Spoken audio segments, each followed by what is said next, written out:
Rai knew he should go to bed, but instead clicked on another story about a cheating wife. Were these stories real? Could people really do such things to someone they loved? The stories burrowed into Rai's mind, planting seeds of doubt and suspicion. He began watching his wife, Pamela, more closely, analyzing her every move and interaction. When they went out dancing, he would tense up if she got too close to other men. He searched through laundry baskets, looking for signs of betrayal. Rai had met his wife at her sister C's wedding. Little did he know that the couple getting married were swingers. Rai and Pamela hit it off immediately and got married just a year later. Kyle came along the next year, followed by Kayla 2 years after that. On the surface, they seemed like the perfect little family, but Rai and Pamela's opposite work shifts meant they barely saw each other. Then there was Sandy and her husband Bob, wild party animals rumored to be swingers. Rai had never liked Bob, especially after catching him flirting with Pamela at their own wedding reception. He and Pamela had agreed never to discuss past relationships, as they were both the jealous type. One day Pamela asked if Rai could fix C's leaky kitchen sink. "Sure, I can take a look," Rai replied with a smirk. "Maybe I can do some plumbing while I'm there." Pamela's eyes flashed. "Don't even think about it, mister. That's my sister you're talking about." Rai held up his hands in mock surrender. "Relax. I'm just kidding," but as he headed out the door, he couldn't help but wonder about Sandy and Bob's rumored antics. Sandy had always been a shameless flirt, even with Rai, but he knew better than to risk his marriage over a fling with his sister-in-law, didn't he? When Rai arrived at Sai's house, she greeted him at the door wearing nothing but a flimsy bathrobe. "Come on in," she purred. "Coffee's on if you want some." Rai's mouth went dry. "Ah, thanks, I'll just take a look at that sink in the kitchen." Rai bent down to inspect the pipes under the sink. When he stood up, Sandy was right behind him, her robe hanging open. "What are you doing?" Sandy, Rai stammered, backing away. "What does it look like?" Sandy replied, advancing on him. "I want you, Rai. I always have. Stop it. I'm just here to fix the sink. This isn't right." Sandy's eyes narrowed. "Are you going to sleep with me or not?" "No, absolutely not. Pamela's your sister, for Christ's sake. I love her." "Fine," Sandy spat. "Have it your way, but if you don't give me what I want, I'll tell Pamela you tried to force yourself on me. Who do you think she'll believe?" Rai bolted from the house. He tried calling Pamela, but she didn't answer. At work that night, he could hardly focus, his thoughts consumed by Sandy's threat and what it could mean for his marriage. When Rai got home the next morning, C's car was in the driveway. Inside, he found Bob hastily pulling up his pants, Sandy smirking from the couch, and Pamela looking scared and very drunk.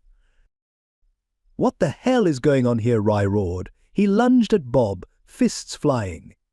In the chaos that followed, someone hit Rai from behind, and everything went black. Rai woke up in the hospital with a pounding headache. A police officer stood by his bed, explaining that Rai had a concussion from being hit with a vase. Apparently charges against Rai had been dropped. Bob claimed self-defense, saying Rai had come home in a rage and attacked him. Pamela remembered little, just Rai yelling. The whole situation was a mess, far from what Rai had expected when he'd left for Sai's that morning. "I have nothing to say," Rai told the officer. "You're lucky, Mr. Harper," the cop replied. "No charges filed, but I suggest you think long and hard about your actions after the officer left." Rai's head throbbed, both from the injury and trying to make sense of what had happened. He couldn't live with a cheater, but he needed answers. He called his sister Amy to come pick him up, and just then his phone rang. It was Pamela. "Do you want me to come get you? We need to talk now that we're even." Ray's blood boiled. "Even? You slept with Bob?" "Amy's coming to get me. I'll grab my stuff and leave." "Leave?" Pamela cried. "Ray, I was just getting even for what you did with Sandy at home." Ray confronted Pamela. "Sandy told me you forced yourself on her," Pamela said accusingly. "That's a lie," Ray shot back. "She came on to me and threatened to lie if I didn't sleep with her. I left immediately." Pamela's eyes flashed with anger and hurt. "Why should I believe you? Why would my own sister lie about that?" "Because she's jealous," Ray exclaimed. "She and Bob are swingers. They wanted to get you involved. You let Bob have you, and as far as I'm concerned, our marriage is over." "No, I only did it to get even," Pamela protested. "Sandy knew details about what happened between you two." Ray's face twisted in disgust. "Your sister's nothing but trouble. I slept with her back in high school, just like half the guys in town, but that was years ago, before I even met you." Pamela's eyes welled with tears. I don't know what to believe anymore. This isn't just about Bob, Ray said coldly. It's about trust. If I'd really raped Sandy, why didn't she go to the police? Face it, Pamela, you wanted Bob, and you used me as an excuse. No, Ray. I love you, Pamela sobbed. Love doesn't include sleeping with other people, Ray spat. I'm filing for divorce on Monday. Wait, this isn't how it was supposed to happen. Ray ignored her pleas as he packed a suitcase. Tell the kids whatever you want. I don't want to see or speak to you. Amy can arrange visits with Kyle and Kayla. The weeks that followed were a blur of overtime shifts and cheap motels as Ray tried to get his life back on track. He met with a lawyer and filed for divorce. One day, Ray picked up a sick Kyle from school. While at the house getting some of Kyle's things, the phone rang. It was Sandy. Ray hit record on his cell phone, capturing Sandy's confession that she had lied about the assault and revealing Bob's involvement in the whole scheme. After Ray left with Kyle, his phone exploded with calls and texts from Pamela, apologizing profusely and begging for forgiveness. But for Ray, it was too late. Her willingness to believe the worst about him and to throw away their marriage so easily had irreparably damaged his trust. On the day the divorce was to be finalized, Ray signed the papers with a heavy heart. Afterward, he headed to a nearby bar to drown his sorrows. By chance, he spotted Bob across the room. All the anger and pain of the past months came rushing back. Ray unleashed his fury, beating Bob until he was a crumpled mess on the floor. I hope you rot in hell, you son of a, Ray shouted as three guys yanked him off Bob. He thrashed wildly as they dragged him outside, where police officers slammed him to the ground and cuffed him. This time, there would be no drop charges. Ray was headed to prison. With his one phone call, Ray contacted Amy. I really screwed up this time, sis, he said wearily. Don't bother with bail, I'm just going to do my time. He could hear Amy crying as he hung up the phone. Over the next 2 months, Pamela tried repeatedly to visit Ray in jail, but he refused to see her. When his court date arrived, Ray pled guilty to assault charges. The judge sentenced him to 2 years minus time served. Ray, Pamela still loves you, Amy insisted when she visited. Her whole family is furious about Sandy's lies, and Pamela never signed the final divorce papers. You're going to jail, a married man prison was even worse than Ray had imagined. The first 2 months were a constant battle, landing him in the infirmary twice as he fought to prove himself. His cellmate was a lifer nicknamed Killer, rumored to have stabbed his unfaithful wife and her lover 80 times. He'd even killed another inmate the year before. But eventually things settled into a tense routine. Killer even began talking to Ray, sharing stories about his own downfall. On visitor day, Ray was stunned to see Pamela waiting for him. What are you doing here? Ray asked. I love you, Pamela sobbed, sliding photos of the kids across the table. I made terrible mistakes, but I'll wait for you. We can get through this if you still love me. Ray stood up and walked away without saying a word, leaving Pamela crying at the visitor's window. That night, Ray overheard other inmates planning to attack Killer. Afraid of being labeled a snitch, Ray still felt he had to warn his cellmate. Killer eyed Ray suspiciously but took precautions. The next day, Killer outsmarted his would-be attacker by hiding books under his shirt, deflecting the makeshift knife. Killer's crew responded by savagely beating the attacker before guards stepped in.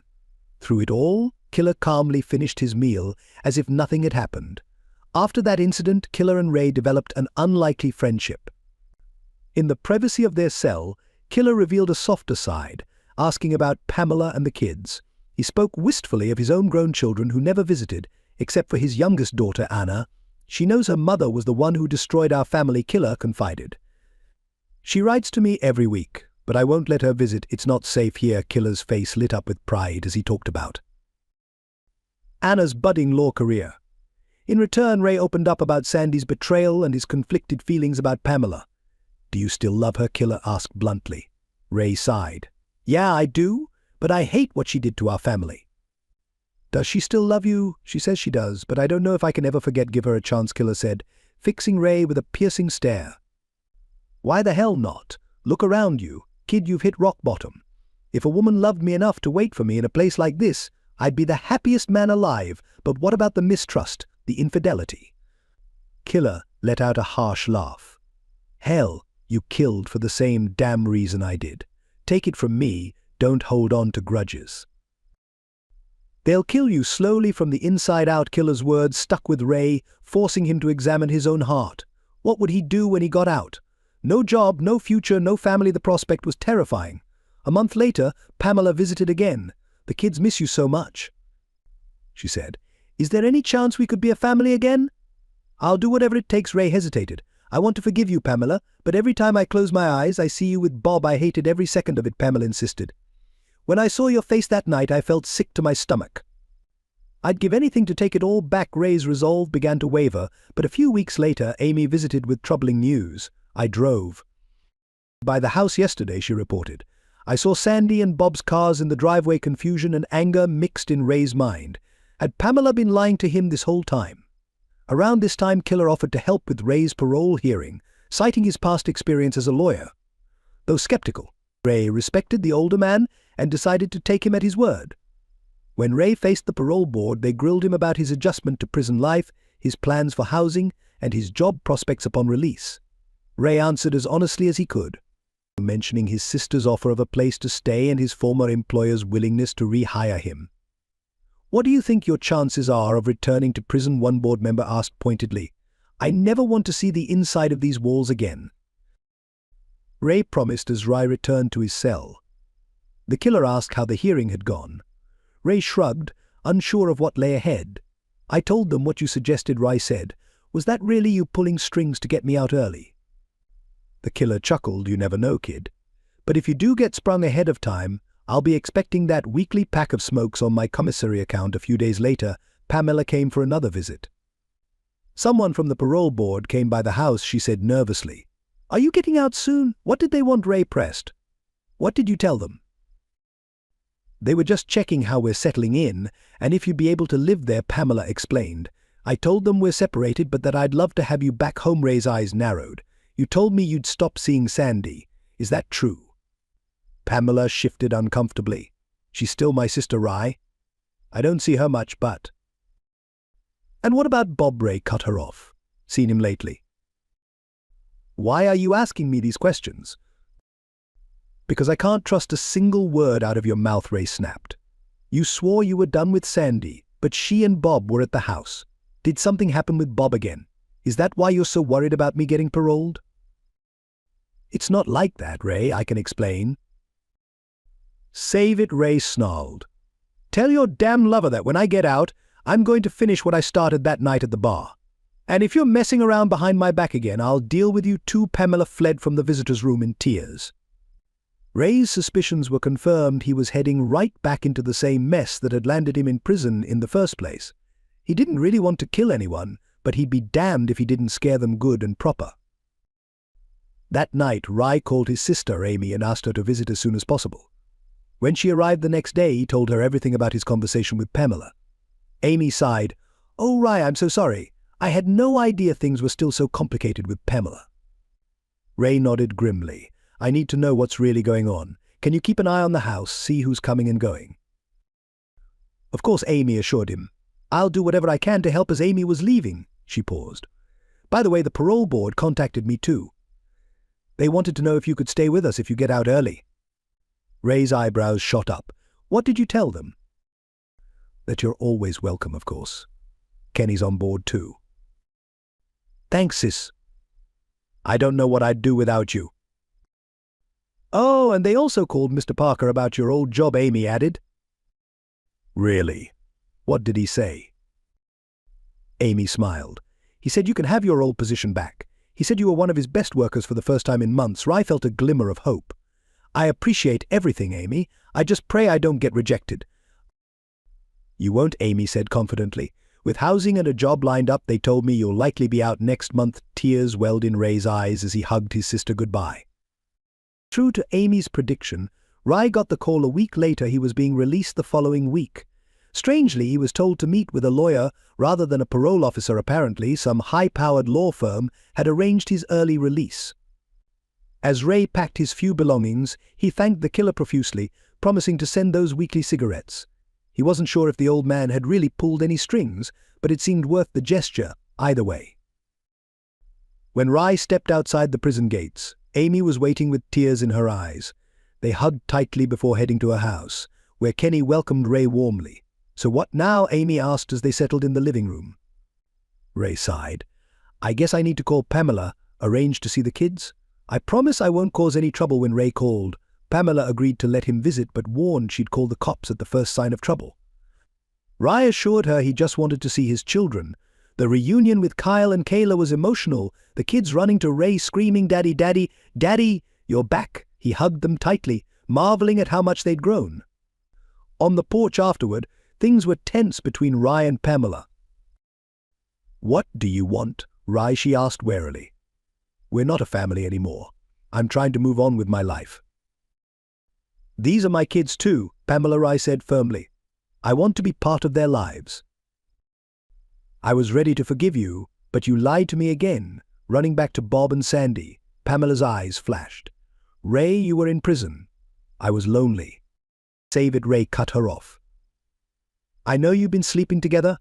I don't care who you're with anymore, but if my kids are exposed to that lifestyle, I'll take them away from you, and that's not an empty threat.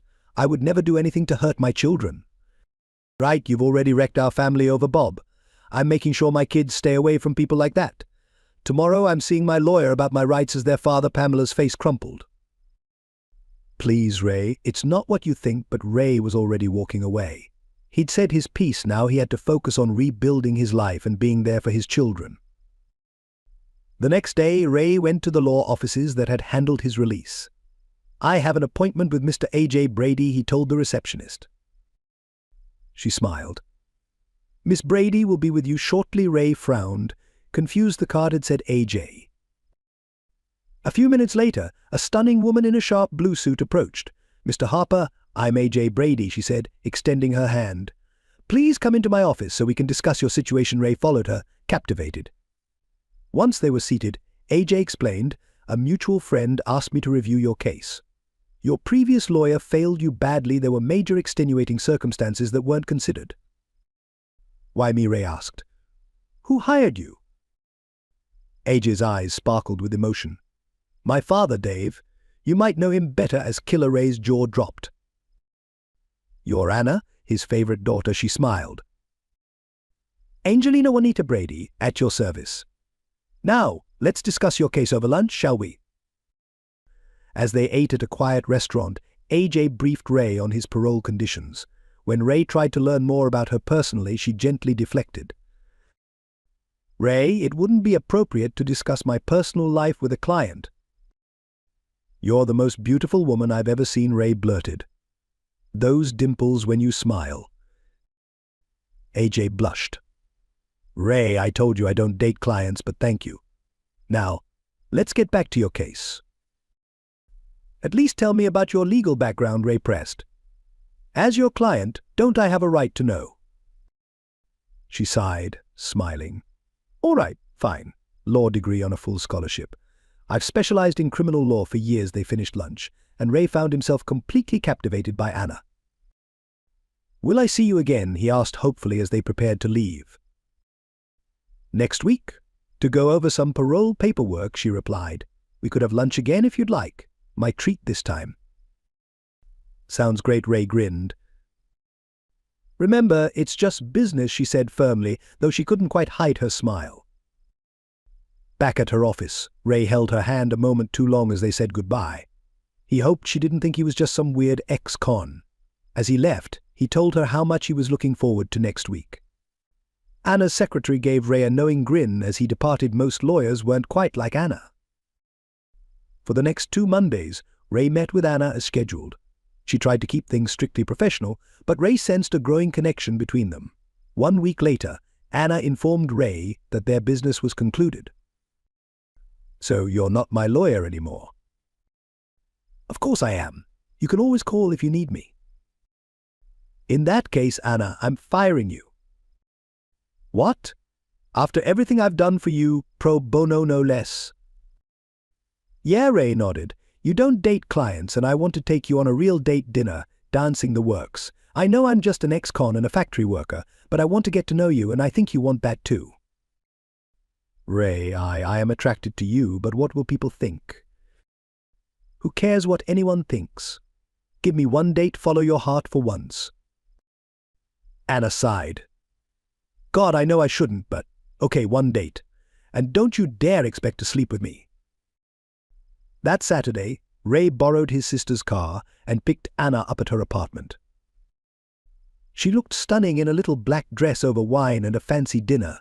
Ray asked about Anna's past. My parents split up when I was 14, she explained. Dad's been in prison for 14 years now. My siblings and I were raised by various relatives.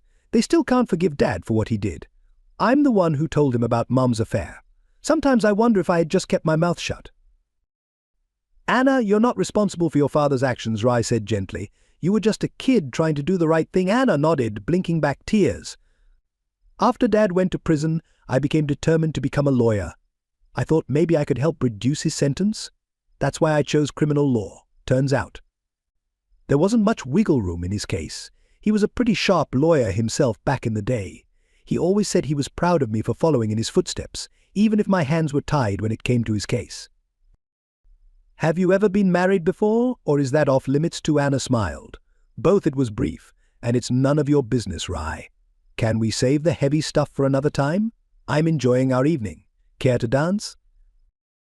I've got 2 left feet, Ray admitted, but I'll take any excuse to hold you close. They swayed to a few slow songs, Ray breathing in Anna's scent and daring to kiss her hair. Ray, I don't date much, Anna confessed. My social circle has left me wary of most men. If your dad hadn't sent you my way, I probably wouldn't be here right now. Remind me to send him an extra pack of smokes, Ray joked. Anna, you're the best thing that's come my way in a long time. I'll do whatever it takes to earn your trust. If I ever overstep, just say the word. At her door that night, they shared a kiss that left Anna staring at Ray in wonder. She leaned in for another. Can I come in? Not tonight, Ray, it's too soon. Call me on Thursday about next Saturday. Ray left a very happy man. They met the next 2 Saturdays as well. Anna began to open up more. Ray, if we're going to keep seeing each other, you should know more about my past, she said one night. I was married in college, got pregnant, and rushed to the altar. We were way too young. I miscarried and we divorced soon after. I kept Brady as my last name to distance myself from my father's name. Anna, would you like to join our family barbecue next Saturday, he asked. Meet my sister and the kids. Anna hesitated, knowing it was a big step. Then she kissed Ray deeply for the first time. Okay, Ray, she smiled. Count me in. What can I bring? Ray still saw his kids every weekend. They told him their mum was dating a teacher named Pat. Ray was wary at first, but the kids seemed to like Pat and his young daughter. When Ray asked Pamela about it, she said, I'm really trying to turn my life around. Ray, Pat's a good guy. He knows all about you and respects that you're their father. Ray nodded. Pamela, your lies ruined us. If you care about this man, be honest with him. Don't mess it up like you did with us. Ray found a small apartment about a mile from Pamela and the kids. It had 2 bedrooms, so the kids could stay over on weekends. He still visited Amy's place often for meals and to see the family. One morning, as Ray made French toast, he turned to Anna and asked, Will you marry me? Tears filled her eyes. What's wrong? He asked. I'm just thinking about my dad, she explained. He won't be able to walk me down the aisle. When Anna visited Ray at work a few days later, his smile faded when he saw her tears. What's wrong? He asked, concerned. I called the prison, she said softly. My dad can't leave to attend our wedding. His life sentence means just that. It's out of my hands, I'm sorry. Anna, Ray said, pulling her close as she cried. Her father's cancer had returned, giving him only months to live. Ray felt helpless, wondering why life was so cruel to this good person. Anna, I've been buying your dad cigarettes, Ray confessed. It was our deal, it's okay, Ray. He trades them for other things. You didn't cause this, she assured him. Ray had an idea but kept quiet, not wanting to raise false hope. After saying goodbye to Anna, he went straight to the prison, determined to speak with Killer and the warden. Killer smiled when he saw Ray. Take care of my girl, son. She deserves better than an old con like me. Ray pitched his plan. Killer hesitated but agreed if Ray could convince the warden. The warden was skeptical. You want to get married in prison just so her father can attend? Yes, Sir, Ray replied. She hasn't seen him in 14 years. He's dying. We only need the chapel for an hour. The warden relented, setting strict conditions. Ray raced back to tell Killer, who gave him a bank account number for Anna. At Anna's office, Ray broke the news. How about getting married in prison? Her tears of joy said it all. God, I love you. They visited the bank where Anna accessed a safety deposit box. Inside was a letter from her father, her mother's engagement ring, and bonds to pay for the wedding. It was a bittersweet moment.